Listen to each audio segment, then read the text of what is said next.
సతతము ఇంద్రియములను మనస్సును వశంలో పెట్టుకుని ప్రీతిగా భగవంతుడు సేవించిన వారికి ఇచ్చేటువంటి గొప్ప వరం ఏమిటి? బుద్ధి యోగం. అంటే చూడండి, బుద్ధి అందరికీ ఉంటుందండి, కానీ బుద్ధి యోగం అనేది రాదు. బుద్ధి కాస్తో కూస్తో బుద్ధి లేనివాడు మనిషే కాడు కదా. మనిషికి బుద్ధి ఉంటుంది, అయితే ఆ బుద్ధి చాలా కొద్దిగా ఉంటుంది. అన్ని విషయాల్లో ఎప్పుడు ఏది అవసరం అక్కడ పనిచేయి. ఇక్కడ బుద్ధి యోగం అంటే ఏంటి? సమ్యక్ దర్శనం, మత్తత్వ విషయం. బుద్ధికి విషయము పరమాత్మ తత్వమే అయి ఉంటే అది బుద్ధి యోగం. అంతేగా.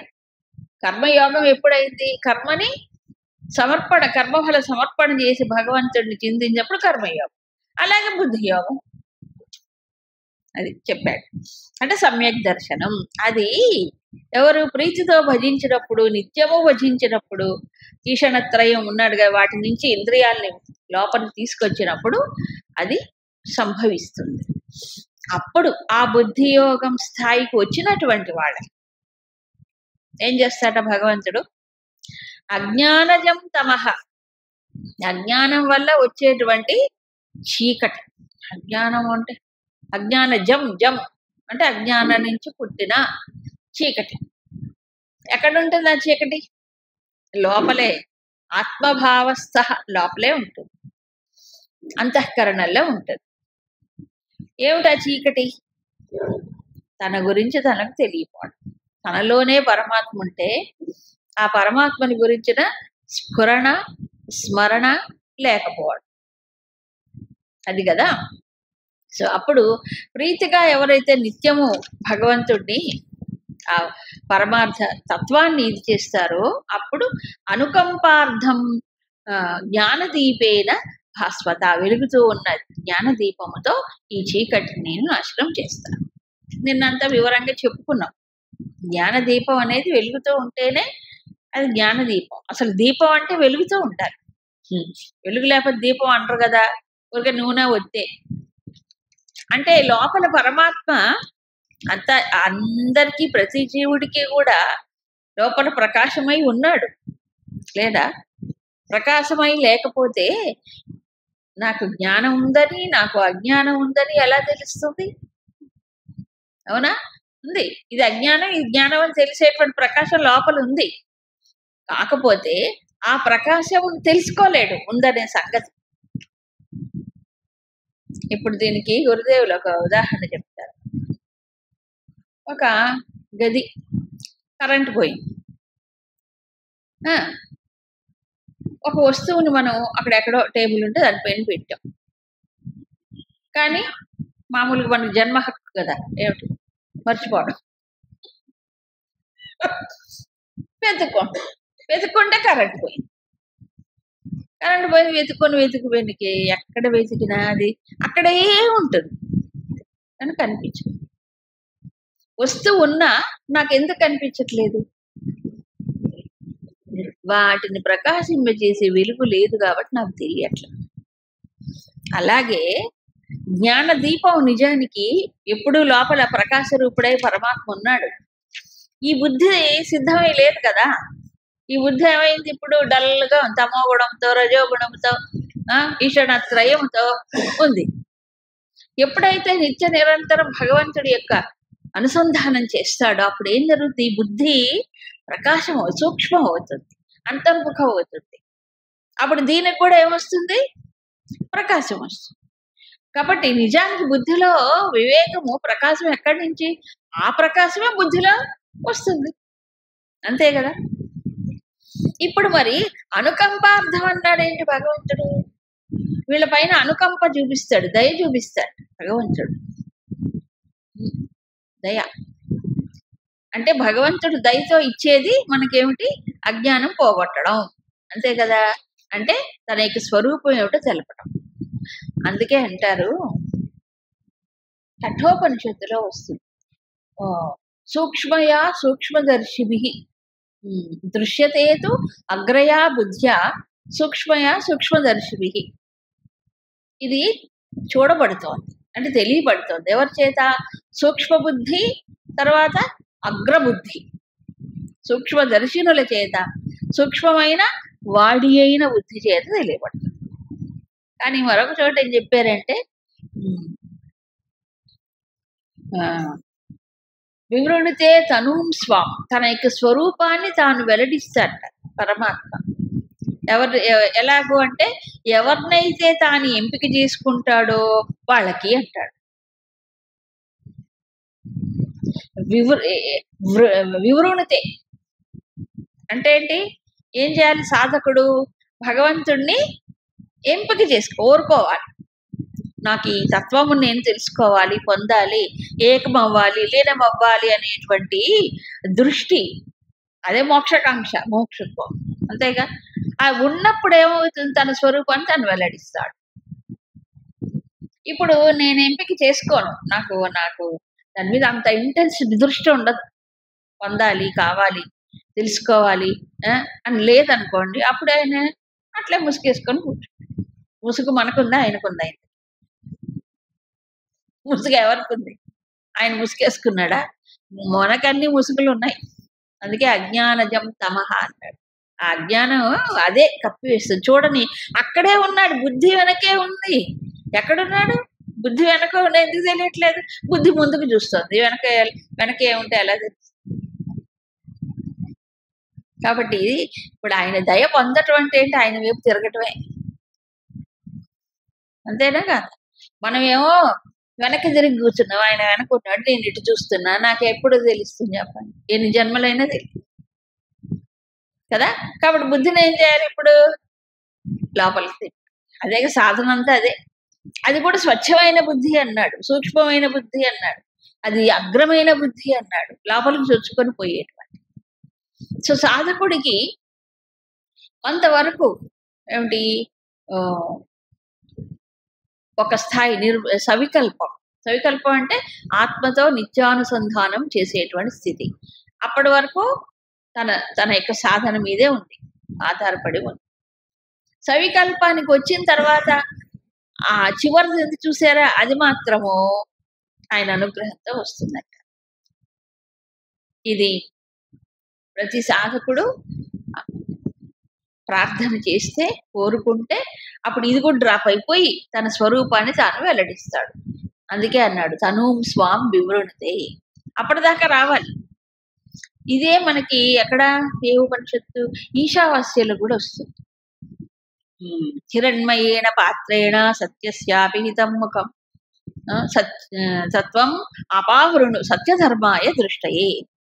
నాకు ఇది ఏదో ఒకటి అడ్డం వస్తుంది స్వామి, ఒక వెలుగులాగా ఉంది, అది నాకు చూడని తత్వాన్ని తెలుసుకోలేకుండా అడ్డం వస్తుందంటే. అలాగే ఏంటంటే సవికల్పం దాకా వస్తాడు, అనుసంధానం చేయగలడు. కానీ ఆ తర్వాత ఆయన అంటే సవికల్పం తర్వాత వచ్చేది ఏమిటి? నిర్వికల్ప స్థితి. నిర్వికల్ప స్థితి అనేది ఎప్పుడు వస్తుంది? భగవద్ అనుగ్రహంతో. అక్కడ దాకా తాను ఉండాలి. అంటే ఈ సవికల్పం కూడా ఏ సవికల్పం? మళ్ళీ ఒక సగుణ సాకారంలో కాదు సవికల్పం.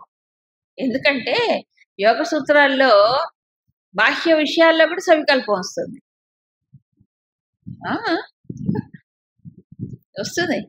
ఒక ఉపాసన తీసుకోండి, ఉపాసన దైవాన్ని తీసుకోండి, దాంట్లో కూడా సవికల్పం వస్తుంది.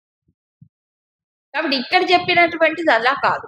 సదా ఆత్మచింతనలో భగవంతుడిని ఆత్మగా భావించినటువంటి సందర్భ చింతనలో అప్పుడు వచ్చే సవికల్పం. అక్కడ దాకా వచ్చిన తర్వాత నిర్వికల్పం. అది భగవంతుడి అనుగ్రహం. భగవంతుడే గురు రూపం, గురువే ఏదో ఒక రూపంలో భగవంతుడు దాన్ని ఆ చివరి తెర అంటారే, ఆ చివరి పొర ఆయన తొలగించారు. సరే, ఇప్పుడు అంటే భగవద్ అనుగ్రహం లోపలుండే అనుగ్రహం ఇస్తాడు. చూడండి, మళ్ళీ అనుగ్రహం బయట నుంచి వచ్చేసి ఇలా ఏదో మా ఇష్యూ కాదు, ఇదంతా రాక్షస మా ఇష్యూ అంటే పోవడానికి సినిమాల్లో చూపిస్తారు అనుకోండి, అలా తెర తొలగించడం. కానీ మరి కోరుకోవాలి కదా, అలా కోరుకుంటే వాళ్ళకి అది లభిస్తుంది చెప్పాడు. సో ఇప్పుడు జ్ఞానదీపము ఎలా వస్తుంది?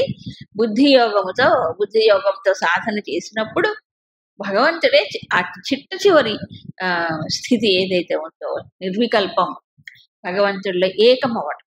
వికల్పం సంకల్పం మనకు తెలుసు, మనస్సు స్థాయిలో సంకల్ప వికల్పాలు తెలుసు. మరి సవికల్పం ఏంటి? అది సంకల్పము కాదు, వికల్పము కాదు. సంకల్పానికి ఆపోజిట్ వికల్పం, అవునా? మరి సవికల్పం అంటే విషయములో సంకల్పాలు వికల్పాలు ఉంటాయి విషయాల గురించి.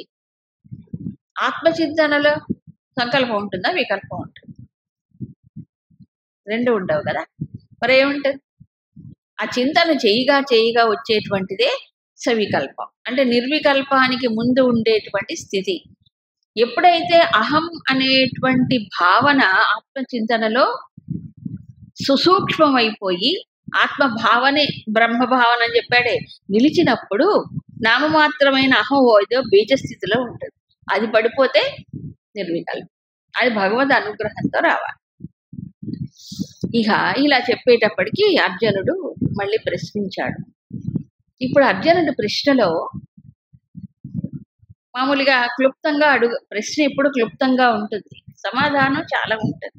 ఇప్పుడు అర్జునుడి ప్రశ్నే చాలా గొప్పగా ఉంది ఇందులో. ఇప్పుడు ఇంతకు ముందు విన్నదంతా కూడా అర్జునుడు ఒకసారి రీక్యాప్చర్ చేసుకుంటున్నాడు. మళ్ళీ గుర్తు తెచ్చుకొని, స్వామి నీవు పరబ్రహ్మవని, పరంధాముడు అని ఎవరు చెప్పారు? శాశ్వతమైన పురుషుడు అని, ఆదిదేవుడు అని, విపుడు అని, ప్రభుడు అని ఋషులందరూ చెప్పారు. నీవే చెప్పావు ఆ విషయాన్ని గురించి. అదంతా కూడా సర్వం ఏతత్ ఋతం మృతం మన్యే. ఋతం అంటే అదంతా సత్యమే అని నేను నమ్ముతున్నాను, విశ్వసిస్తున్నాను. ఇంకా ఈ విషయంలో నాకు సందేహం లేదు. కాకపోతే నీ యొక్క అసలు స్వరూపం ఏదైతే ఉందో దాన్ని, అసలు స్వరూపం అంటే ఈ పరబ్రహ్మ, ఇదంతా దీన్ని దేవతలు దానవులు కూడా తెలుసుకోలేరని ఆయన చెప్పాడు, భగవంతుడే చెప్పాడు. మరి ఇంకెవరు తెలుసుకుంటారు? ఇప్పుడు కృష్ణుడుగా రాముడిగా వచ్చినప్పుడు అందరూ చూస్తారు. ఆ కృష్ణుడు రూపంలో రామ అవతారంలో కూడా పరబ్రహ్మమును ఎవరు తెలుసుకోవాలి కదా. అందుకని స్వయమేవ ఆత్మనా ఆత్మానం వేత్త. ఇంక నీకు నువ్వే తెలుసుకోవాలి, వేరొకళ్ళు. ఎందుకంటే తెలుసుకోవడానికి మూలమైనటువంటి తెలుసుకోబడే జ్ఞేయ వస్తువు, ఆ జ్ఞేయ వస్తువు ఎక్కడుంది?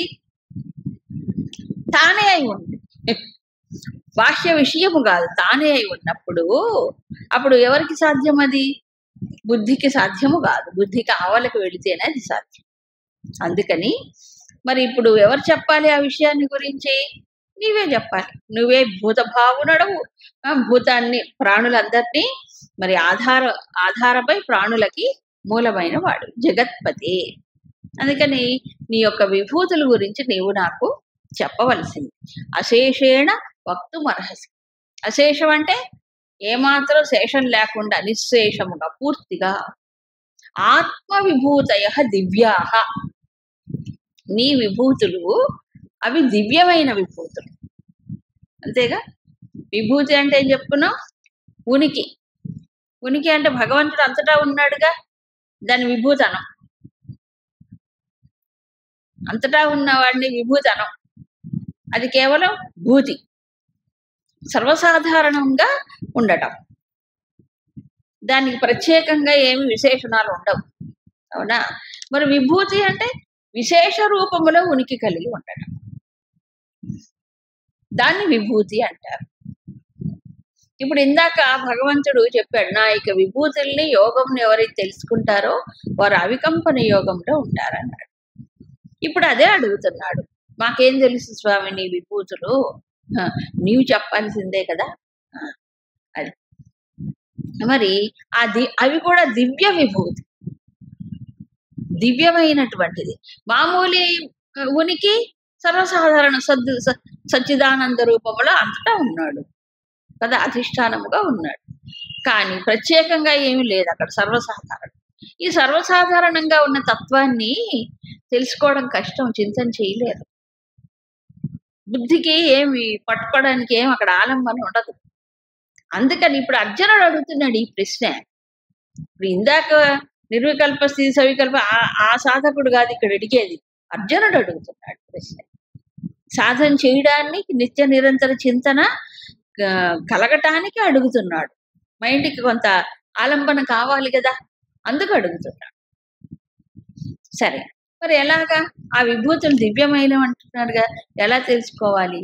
నువ్వే చెప్పాలి కదా, మాకేం తెలుస్తుంది? అందుకని భూయ కథయ, మళ్ళీ నువ్వు చెప్పు స్వామి. అధ్యాయం ప్రారంభంలో మళ్ళీ నేను చెప్తానని కృష్ణుడు అన్నాడు. ఇప్పుడు మళ్ళీ నువ్వు చెప్పు స్వామి అని అర్జునుడే అడుగుతున్నాడు. ఇందాక భగవంతుడు ఏమన్నాడు? ఎత్తేహం ప్రియమాణాయ హితకామ్యయా వక్ష్యామి. అలా నీకు ప్రీతిగా నువ్వు వింటున్నావు కాబట్టి నీ హితాన్ని కోరి చెప్తున్నావు. ఇప్పుడు ఏమంటున్నాడు? నిజమే, నాకు ఇంకా ఇంకా వినాలని ఉంది, ఇంకా తృప్తి కలగట్లేదు. ఎందుకు? నువ్వు అమృతం ఇస్తున్నావు. అమృతం, ఇలా అమృత స్వరూపమైనటువంటి యొక్క వాక్కులు వింటూ ఉంటే నాకు తృప్తి కలగట్లేదు, ఇంకా ఇంకా వినాలని ఆసక్తిగా ఉంది. ఇది చాలా ముఖ్య లక్షణం. అర్జునుడు ఎంత మార్పు వచ్చింది చూడండి, ఎంత మార్పు వచ్చిందో. అవునా? ఇదే భగవత్ తత్వాన్ని చింతనకి, శ్రవణం చేయడానికి, వినటానికి, మననం చేసుకోవడానికి ఎక్కువ ఆసక్తి, రుచి కలగాలి. అది గుర్తు. ఏంటి, సాధనలో మనం ముందుకు వెళ్తున్నావా, ఆగిపోయావా, వెనక్కి వెళ్తున్నావా? అంతేగా. ఇప్పుడు ఇన్ని అధ్యాయాలు విన్న తర్వాత అర్జునుడికి ఇంకా వినాలట. ఇదే యాటిట్యూడ్ భాగవతంలో కనిపిస్తుంది. పరీక్షిత్ మహారాజ్ ఆయన అదే అంటాడు, ఇంకా ఇంకా నీ విశేషమైన లీలలు వినాలని నాకుంది, అది ఎంత విన్నా నాకు తృప్తి కలగట్లేదేమిటి అంటాడు. పైగా ఏమంటాడంటే, అలా వింటూ వింటూ ఇంకా చాలులే అని ఎవరికైతే తృప్తి కలుగుతుందో, చెవులకు ఏదో అంటాడు, తెలుగు పద్యం ఉంది, అలాంటి వాడట కసాయి వాడట. భగవద్ కథలు, లీలలు, తత్వాన్ని వింటూ చాలే ఇంక నాకు తెలుసులే అన్నటువంటి వాడేవాడట కసాయి వాడంట. అంటే బండరాతి గుండెట కసాయి వాడంటే. అది మనకేమో ఇంత తెలుసుకొని ఇంతే, నాకు అంతా తెలుసు, ఇంకేం వినక్కర్లే, ఇంకేం చేయక్కర్లే. అసలు తెలుసుకోవాల్సింది ఎంత ఉందండి. ఏం తెలుసును మనకి? ఏం తెలుసు? అహంకారము ఈ మనిషిని ముందుకు వెళ్ళలేదు. ఇంత తెలుసు, అంతా తెలుసుకో. అందుకే ఇక్కడ తామసిక, రాజసిక, సాత్విక జ్ఞానం గురించి చెప్తాడు భగవద్గీతలో తర్వాత 18వ అధ్యాయం. అవునా? కాబట్టి ఇంకా ఇంకా వినాలనేటువంటి ఆసక్తి ఎప్పుడైతే ఉంటుందో అప్పుడు ఏం జరుగుతుంది? నిజానికి భగవంతుడు ఏదో ఒక రూపంలో మనకి ఆ జ్ఞానాన్ని ఇస్తాడు. అయితే ఇక్కడ గురుదేవుడు చాలా చక్కగా చెప్తారు, వినాలని ఆసక్తి కలగటం ప్లస్ పాయింటే, అయితే వినటంలోనే తృప్తి పడతారు కొంతమంది. మళ్ళీ కష్టపడి మననం చేసుకుందాం, చింతన చేద్దాం, దాన్ని జ్ఞాపకం తెచ్చుకుందాం అనేది పక్కకు పెట్టేస్తారు. సో దానివల్ల ఎంత విన్నా అది నిలవదు.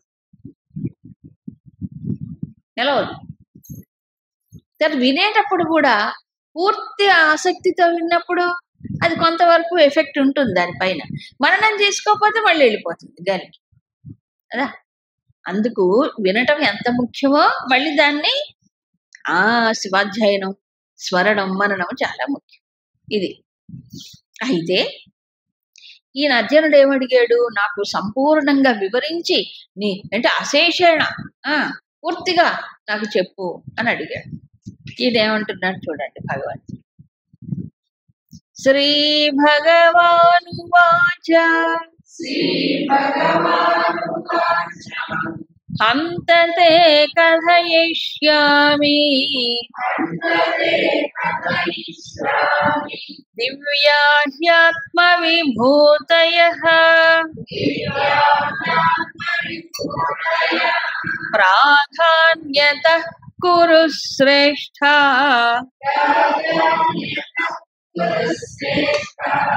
నాస్త్యంతో విస్తరస్య మే.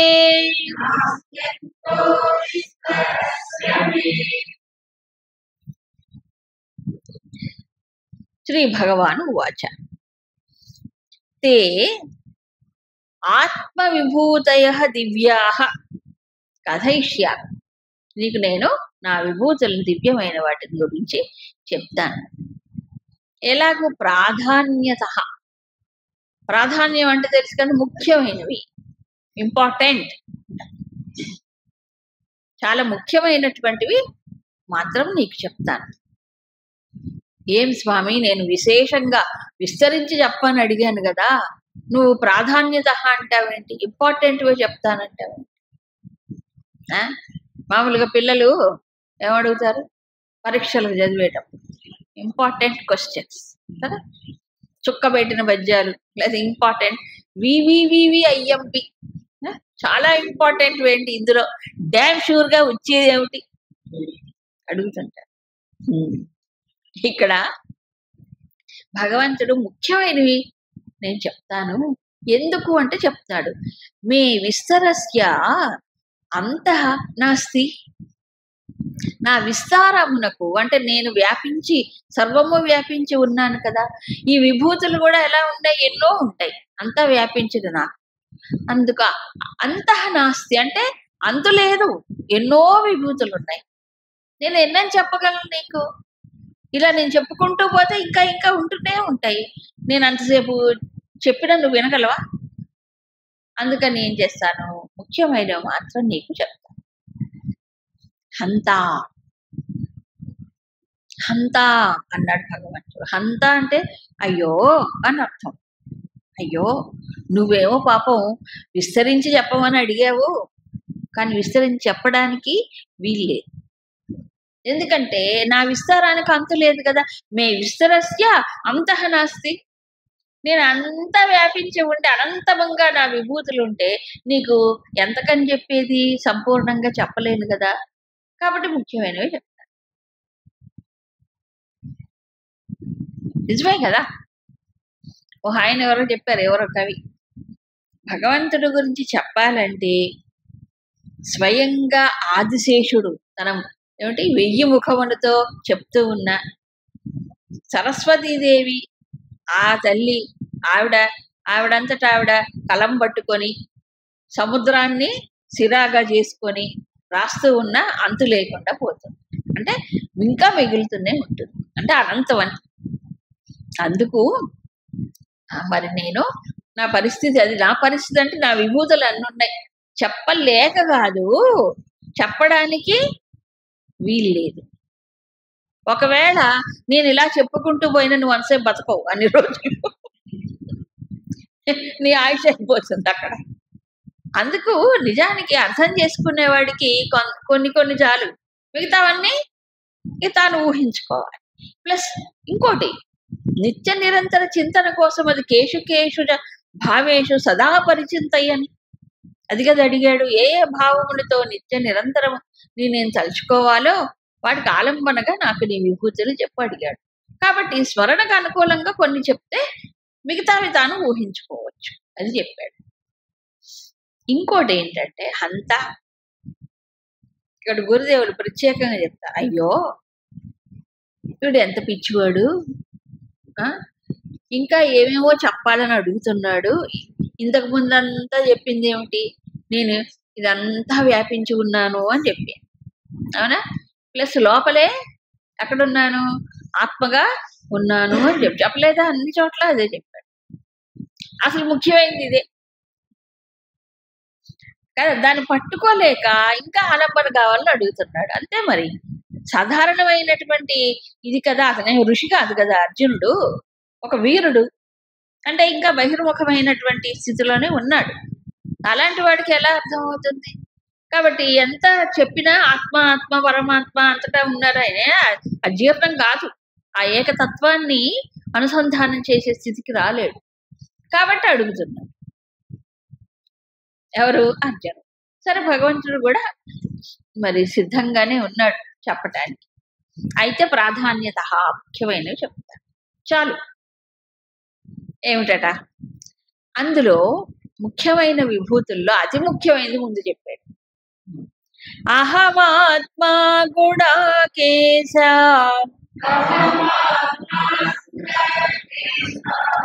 సర్వభూతాశయస్థితః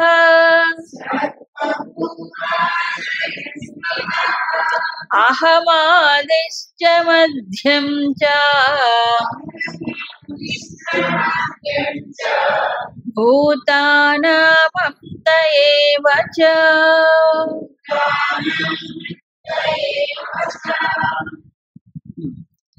గుడాకేశ సర్వభూతాశయస్థితః అహం ఆత్మ.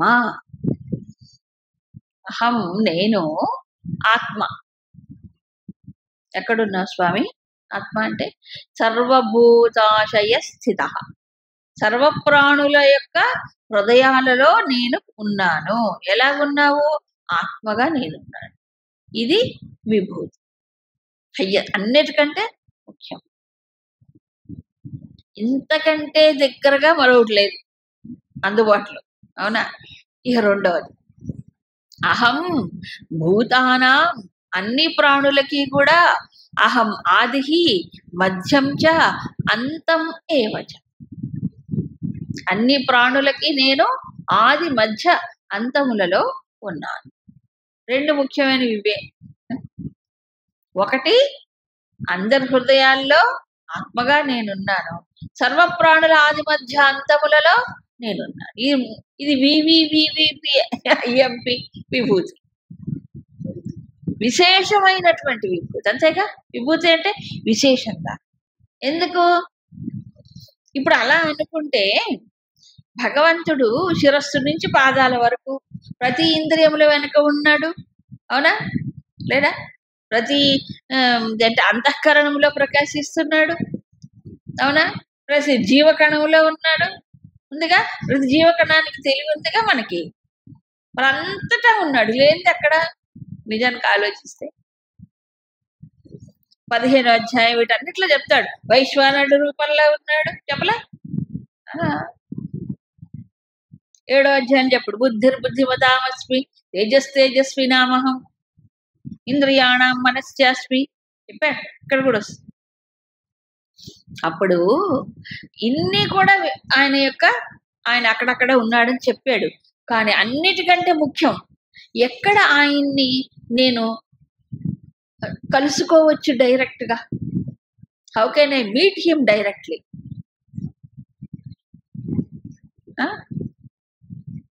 ఎక్కడ అనుభూతి పొందవచ్చు? ఇప్పుడు ఇంద్రియముల వెనక, మనసు వెనక, బుద్ధి వెనక అన్నాడు, కరెక్టే. కానీ అక్కడ వెళ్ళి కలుసుకోలేం మనం. ఉన్నాడు. కానీ విచిత్రం ఏంటంటే ఆ వెనక ఉన్న పరమాత్మను తెలుసుకోవడానికి చేసే ప్రయత్నంలో ఈ ఉపాధులు ఏవైతే ఉన్నాయో ఆ ఉపాధులు ఏమవుతాయి? చైతన్య విహీనమైపోతున్నాయి. ఎలా తెలుసుకుంటాడు? వీటిని దాటితేనే ఆయన అందుతాడు. వీటిని శరీర ఇంద్రియ మనోబుద్ధులు అనేటువంటి కారణ శరీరము కూడా వీటిని అధిగమించినప్పుడు, ఈ తాదాత్మ్య దోషాలు వదిలినప్పుడే అప్పుడు ఆయన అందుతాడు. ఎక్కడ కలుసుకోవాలి? ఇది head quarters, but it is not head but heart. Head quarters అంటే ఇక్కడ కాదు, మరేంటి? హృదయంలో. హృదయం అంటే మన దగ్గరే ఉంది కదా, దగ్గరే ఉంది కానీ ఎవరు వెళ్ళలేరు హృదయం దాకా. అదే విచిత్రం. హృదయమే ఉంది. హృదయం అంటే భౌతికమైన గుండె కాదు కదా ఇక్కడ చెప్పింది, ఆధ్యాత్మిక హృదయం. ఈ ఆధ్యాత్మిక హృదయం వికసించాలి అంటే ఈ మనస్సుని, బుద్ధిని రెండింటిని ఒక తాటిలోకి తీసుకురావాలి. ఆ రెండు భగవంతుడి వైపే తిప్పాలి. ఇంద్రియాలు మొదలే, దాని సంగతి బయటే. ఇది ఈ ప్రిపరేషన్ వస్తేనే గుర్తించగలడు, అప్పుడే అనుభూతి పొందగలడు. అప్పటిదాకా డైరెక్ట్ అనుభవం అనేది, అసలు దీన్ని డైరెక్ట్ అనకూడదు, అపరోక్షానుభూతి అన్నారు శాస్త్రంలో. అంతే కదా? అక్కడ ఆత్మగా ఉన్నాడు, ఆత్మగారు నమస్కారం అని చెప్పటం, ఆత్మ వేరుగా ఉండి నమస్కారం చేసి రావడం కాదు కదా. ఆత్మని చూసి రావడము కాదు. ఆత్మ తన స్వరూపం ఉన్నప్పుడు ఎక్కడ కలుసుకుంటాడు అంటే హృదయంలోకి వెళ్ళాం. అందుకే చెప్పాడు అసలు అడ్రస్ అది, అసలు అడ్రస్ అది. ఈ అంతఃకరణము యొక్క తాదాత్మ్యాన్ని వీడినప్పుడు మనోబుద్ధులు రెండు అంతర్ముఖం అయినప్పుడు భావన అని చెప్పాడు ఇంతకు ముందు. ఆ భావనతోనే ఆయన అందుకోవచ్చు. భావన అంటే మానసికమైన సంకల్పము కాదు, బుద్ధిలో ఉన్నటువంటి కేవల విచారణ కాదు. అయితే రెండూ చెయ్యాలి. విచిత్రం ఏంటంటే ఇందాక చెప్పాడే మనస్సుని పరమాత్మ చింతనలో సవికల్పం చేసుకోవాలి. ఆ తర్వాతే అది అంటే ఉపాధులు దాటినప్పుడే. సో నేను ఎవరిని ఇప్పుడు ప్రత్యేగాత్మ రూపంలో ఉన్నాను, అతి దగ్గరగా ఉన్నాను, నీ లోపలే గూఢంగా ఉన్నాను, నీ లోపలే గూఢంగా ఉన్నాను. కాబట్టి హృదయం అనేది ముఖ్యం. మరి ఇంతగా ఉన్న హృదయంలో ఉన్నప్పటికీ విచిత్రం ఎందుకు తెలియట్లేదు? అదే అజ్ఞానజం తమహ. అజ్ఞానం అనే చీకటి ఉంది మనిషికి కదా. కాబట్టి నిరంతర చింతన, నిరంతర స్మరణ, దీనివల్ల ఏమవుతుంది? భగవంతుడు జ్ఞానదీపముతో ఏమన్నాడు? దాన్ని తొలగిస్తాను అన్నాడు. సో ముందు అజ్ఞానము తొలగాలి, తర్వాత అనుభవం వస్తుంది. ఈ అజ్ఞానం అనేది తొలగకుండా అనుభవం అనేది రా. ఇప్పుడు దీనికి శంకరులు ఆత్మబోధులకు ఉదాహరణ చెప్తారు. అది సహజంగా ప్రకృతిలో జరిగేదే, కానీ ఎవరు గమనించరు దాన్ని. మనకి సూర్యోదయం అయింది అంటాం. సూర్యుడు అలా కనిపిస్తున్నప్పుడు సూర్యోదయం. సూర్యుడు ఉదయించక ముందే బాలసూర్యుడు, అరుణోదయం అంటారు. అరుణోదయం అంటే ఎర్రగా ఉంటాడు సూర్యుడు, పూర్తిగా పైకి రాడు, ఆ కొండల లోపల నుంచి ఎలా కనిపిస్తూ ఉంటాడు. అరుణ సూర్యుడు, అరుణుడు అంటారు. అసలు ఆయన అరుణం అనేది వేదంలో ఒక భాగం పెద్దది. ఇలా అరుణ సూర్యుడు అలా వస్తూ ఉండగానే చీకట్లు ఏమైపోతాయి? పారిపోతాయి. చీకట్లన్నీ పారిపోయిన తర్వాత సూర్యుడి పైకి వస్తాడు. ఇది జరిగి ఎంత మంచి ఎగ్జాంపుల్. సెన్సిటివ్ చాలా. అట్లాగే ఇప్పుడు చేసే సాధన సవికల్పం దాకా వస్తే సాధకుడు ఏమవుతాడు? అప్పుడు పరమాత్మతో డైరెక్ట్ ముఖాముఖి. అంటే ఏంటి? ఇంకా మిగతా అన్ని తాదాత్మ్యాలు, సంగదోషాలు వదిలేశాడు, పరమాత్మ చింతనలో అభిముఖమై చేస్తూ ఉన్నాడు. అవునా? అప్పుడేమవుతుంది? ముందు చీకటి పోతుంది. చీకటి పోయి ఈ చిన్న అహం కూడా డ్రాప్ అయిపోతే ఇక తనకి పరమాత్మకి తేడా లేదు, ఇది కూడా లీనం అయిపోతుంది. కాబట్టి ముందు ఏమవ్వాలి? ఈ చీకట్లు పోవాలి. దానికి తాను చేసే సాధన ఏదైతే ఉందో అది తోడ్పడుతుంది. తర్వాత భగవద్ అనుగ్రహం ఇదైనప్పుడు ఆయనలో లీనం అవుతాడు ఆయన, అంతే. అందుకని నేను ఆత్మగా ఉన్నాను, ఇది అన్నిటికంటే బెస్ట్, చాలా ఉత్తమోత్తమైనటువంటి విభూతి. ఎక్కడో కాదు, ఎక్కడో చూసేది కాదు, ఎప్పుడో చూసేది కాదు, ఎప్పుడో పొందేది కాదు, అత్యంత సన్నిహితమై ఉన్నాడు. ఓ గుడాకేశ. ఇంతకుముందు కూడా ఒకసారి ప్రథమాధ్యాయంలో గుడాకేశ అన్నాడు.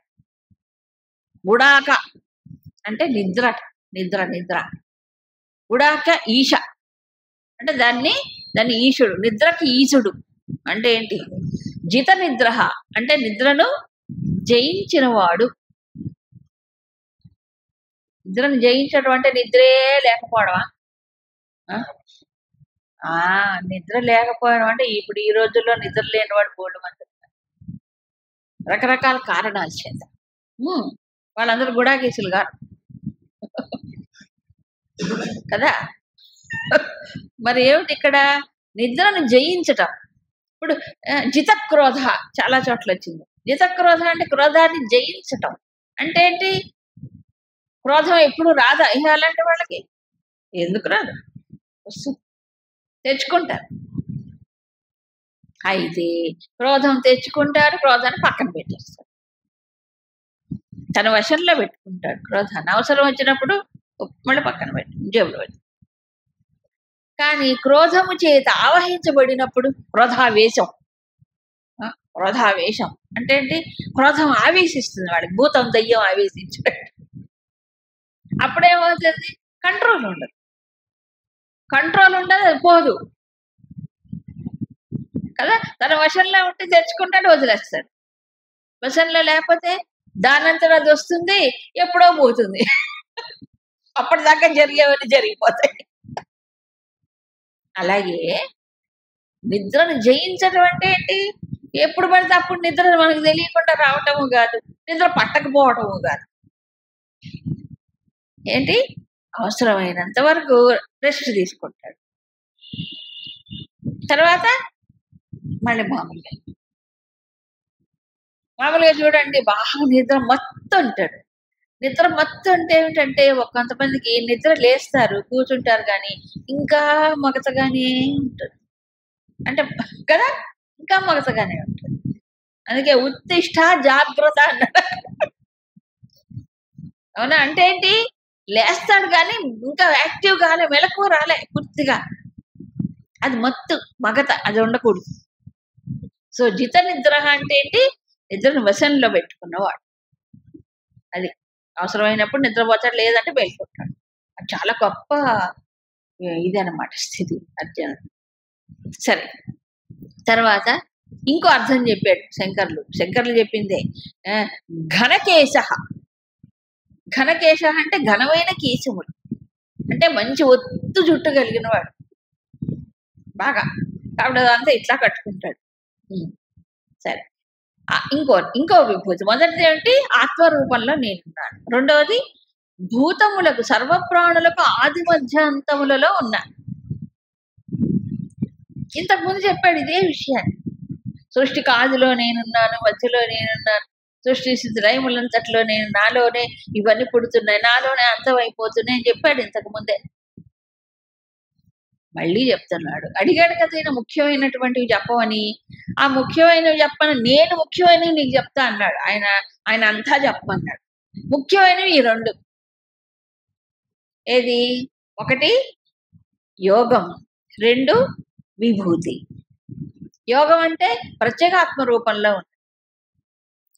విభూతి అంటే సర్వప్రాణులకు ఆది మధ్యాంతములలో, ఇది విభూతి. అంతేగా మరి. సర్వప్రాణులకు ఆది మధ్యాంతములలో అంటే ఏమిటి అర్థం ఇక్కడ? మరి ప్రాణులందరూ పుడుతున్నారు, వెళ్ళిపోతున్నారు, మధ్యలో కొంతకాలం ఉంటున్నారు. మరి ఈయన ఎక్కడున్నాడు? వాళ్ళు పుట్టక ముందు ఉన్నాడు, వాళ్ళు పుట్టిన తర్వాత వాళ్ళు జీవిస్తూ ఉన్నప్పుడు ఉన్నాడు, వాళ్ళు వెళ్ళిపోయిన తర్వాత కూడా ఉంటాడు.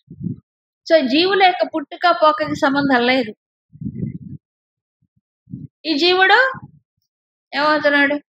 బర్త్డే తర్వాత డెత్ డే ఉంటుంది. మరి ఆయనకి ఉండదు, పుట్టుక లేదు, మరణము లేదే. ఈ జీవులందరూ అనంతమైనటువంటి ఆయనలో పుడుతూ పోతూ ఉన్నారు. సముద్రంలో తరంగాలు పుట్టి సముద్రంలో నిలిచి సముద్రంలో పడిపోయినట్టుగా సర్వప్రాణులకి అధిష్టానం. ఆ సర్వప్రాణులకి అధిష్టానమైనటువంటి స్వరూపం ఎవరండి? ఎవరు? ఆయనే శుద్ధ ఏమిటి? చైతన్య రూపుడు. ఎక్కడ విన్నాం ఇది? 7వ అధ్యాయంలో చెప్తాడు. అపరేయమిత స్వన్యాం ప్రకృతిం విద్ధి మే పరాం జీవభూతాం మహాబాహో ఏదం ధార్యతే జగత్. చెప్పలే? ఈ మొత్తం జగత్తుకి నేను ఆధారంగా. ఎలాగో? చైతన్య రూపములో. జీవభూతం అంటే చైతన్య రూపములో నేను ఉన్నాను. మొత్తం జగత్ అంటే ఏంటి? ఆది మధ్య అంతము. జగత్తు పుట్టక ముందు, జగత్తు నడుస్తున్నప్పుడు, జగత్తు లీనమైన తరువాత కూడా అవన్నీ నాలో ప్రవేశిస్తున్నారు ప్రాణులు అని చెప్పలే? మళ్ళీ నాలో నుంచే బయటకు వాళ్ళు ఏమవుతున్నారు? విసృజామి పునః పునః, మళ్ళీ బయటకు వస్తున్నారు, మళ్ళీ నాలో లీనం అయిపోతున్నారు. సృష్టి జరిగినప్పుడు నాలోనే ఉన్నారు అందరూ కూడా.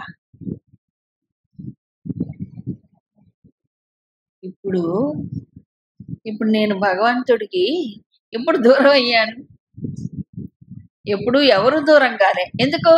ఆయనలోనే పుడుతున్నారు, ఆయనలో కూడా ఆయనలోనే వెళ్ళిపోతున్నారు. ఇక దూరం అయింది లేదుగా. ఇది ముఖ్యమైన విభూతి. సర్వప్రాణులు కూడా. కాకపోతే ఈ అధిష్టానాన్ని చూసేటువంటి దృష్టి ఉండట్లే. ఏమవుతుంది అక్కడ? ఆభాస దృష్టే ఉంటుంది. ఆభాస అంటే ఏంటి? కానిది లేనిది తాను అనుకోవడం, ఉన్నదాన్ని మర్చిపోవడం. అవునా కాదా? ఏమిటి అది ఆభాస అంటే? ఉపాదృష్టి. ఉపాధిలో కూర్చుని ఉపాధితోనే చూడడం. ఉపాధితో చూసినప్పుడు ఉపాధిలే కనిపిస్తాయి కదండి. అవునా కాదా? ఇప్పుడు ఇంద్రియాలతో చూస్తే ఇంద్రియ విషయాలే కనిపిస్తాయి. మనసుతో చూసినప్పుడు మానసికమైన ప్రపంచమే కనిపిస్తుంది. బుద్ధితో చూసినప్పుడు బౌద్ధికమైన ఆలోచనల ప్రపంచం. అంతేగాని అన్నిటికీ ఆధారమైన పరమాత్మని తెలుసుకోవడానికి ఏముండాలి? విశేషమైన బుద్ధి ఉండాలి. బుద్ధి యోగం అంటాడు. అవునా కదా? బుద్ధి యోగం. అందుకని ఇది ఈ రెండో ముఖ్యమైన విభూతులు. దీని గురుదేవులు ఒక మంచి విషయం చెప్తారు. ఇది సెల్ఫ్ అప్లికేషన్. ఇప్పుడు సర్వప్రాణులు ఉన్నారు. ఈ సర్వప్రాణులు ఈ ప్రపంచాన్ని అంతా కూడా చూసేది ఎవరు? నా మనస్సే. అవునా? నా మనసు మేలుకుంటే ప్రపంచం, నేను నిద్రపోతే నాకు ప్రపంచం లేదు. సో ఈ ప్రాణులన్నిటిని నేను గుర్తించడం కానీ వ్యవహారం చేయటం కానీ ఎవరు? మనస్సే చేస్తారు. అంతేగా?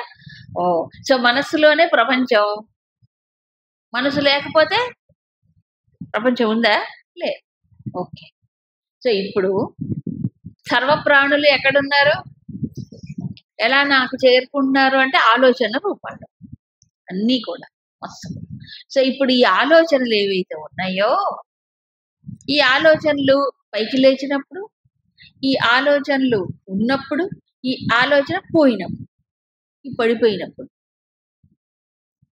ఆలోచన పైకి లేచినప్పుడు, ఆలోచన నిలిచినప్పుడు, ఆలోచన పడిపోయినప్పుడు ఉండదుగా. ఎప్పుడు అది ఇంకోటి వస్తుంది. వీటన్నిటికీ ఆధారముగా ఎవరున్నారు? చైతన్యం, వెలుగు, ప్రకాశం ఉంది. ఉందా లేదా? ఆ చైతన్యం ఏదైతే ఉందో అది లేకపోతే మనకు ఆలోచనలే తెలియబడవు. ఆలోచనే లేదనుకోండి, మనస్సు లేదు. మనసు లేదు, ప్రపంచం. మనసు లేదు, ప్రపంచం ఉందా? లేదు. ఇప్పుడు నేను చూసే ప్రపంచానికి ఆధారం నా మనస్సు. నా మనసుకి ఆధారం ఆలోచనలు. ఆలోచనలు ప్రకాశింపజేసేది ఎవరు? పరమాత్మ. ఎక్కడున్నాడు ఆయన? అన్నిటికీ ఆలోచనలు అన్నిటికీ కూడా ఆది మధ్యాంతములలో. ఇది సెల్ఫ్ అప్లికేషన్. సో సర్వప్రాణులకి ఉన్నప్పుడు సర్వప్రాణులతో కూడిన ప్రపంచము చూసేది నా మనసు. సో ఇక్కడ ఎలా అప్లై చేసుకోవాలి? ఈ వాటన్నిటికీ ఆధారంగా ప్రకాశ రూపంలో ఉన్నాం. ఇక రెండవది